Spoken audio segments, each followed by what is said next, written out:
Sindiket ejen haram, bersaudara, tawar palsu dokumen, permit kerja tumpas. Kuala Lumpur, sindiket yang menawarkan perkhidmatan pemalsuan dokumen dan pengurusan permit kerja warga asing terbongkar dalam operasi khas di dua lokasi sekitar Jalan Sultan Ismail, di sini, pada Isnin. Ketua Pengarah Jabatan Imigresen Malaysia, Datuk Zakaria Syakban berkata, pihaknya menahan 4 individu termasuk seorang lelaki warga Bangladesh yang dipercayai dalam utama sindiket. Turut ditahan ialah 3 lelaki warga asing lain masing-masing dari Bangladesh, India dan Indonesia yang disyaki bertindak sebagai ejen. Siasatan awal mendapati 2 individu warga Bangladesh terbabit mempunyai hubungan persaudaraan, katanya dalam kenyataan pada Selasa. Zakaria berkata, operasi khas yang bermula pada jam 11.50 pagi itu dilaksanakan hasil risikan selama 2 minggu oleh pasukan bahagian perisikan dan operasi khas, Ibu Pejabat Imigresen Putrajaya dengan kerjasama Dewan Bandaraya Kuala Lumpur.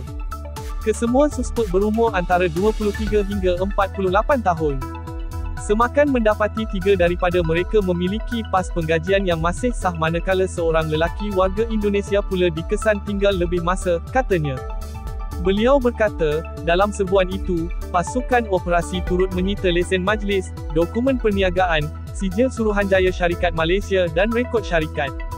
Kita turut menyita 48 naskah pasport Bangladesh, 2 pasport India, 6 pasport Indonesia, 2 pasport Pakistan serta wang tunai sebanyak RM2,400, katanya.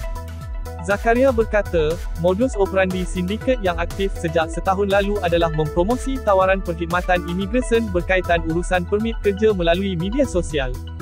Kadar bayaran yang dikenakan di antara RM1,000 hingga RM2,000 bagi setiap permohonan, katanya.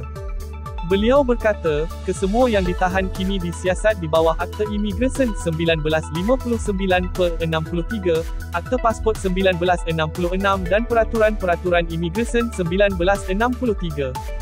Mereka ditahan di Depot Imigresen Putrajaya untuk tindakan lanjut, ujarnya.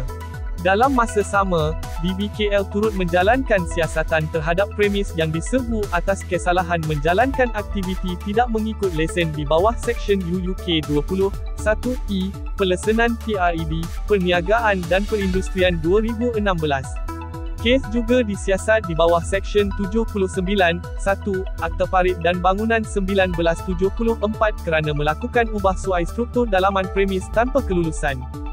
2 lelaki warga tempatan pula diberi notis hadir ke pejabat bagi membantu siasatan lanjut, katanya.